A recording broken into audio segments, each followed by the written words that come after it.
सब गोटे के गोर लगै छी। एकटा सिरहर भरऽ के गीत सुना रहल छी। भराए चलल सब सिरहरि रे, नव कलश मंगाई।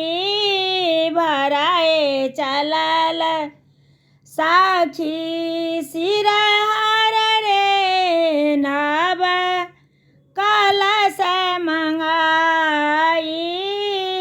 चानन सिंदूर उड़ेलाए रे, जहाँ कलश भराई। चानन सिंदूर उड़ेलाए रे, जहाँ कलश भराई। शीर्षा कलश उतारल रे, डारल आमक डारी। शीर्षा कलश उतारल रे, देल आमक डारी।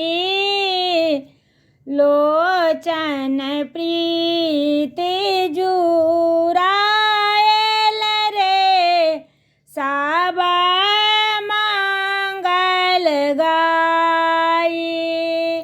सबके ई दिन देथुन रे, विधि लिखत रचाई।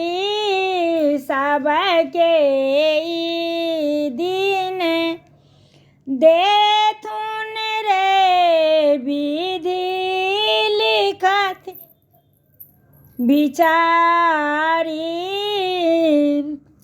भराए चलल सब सिरहरि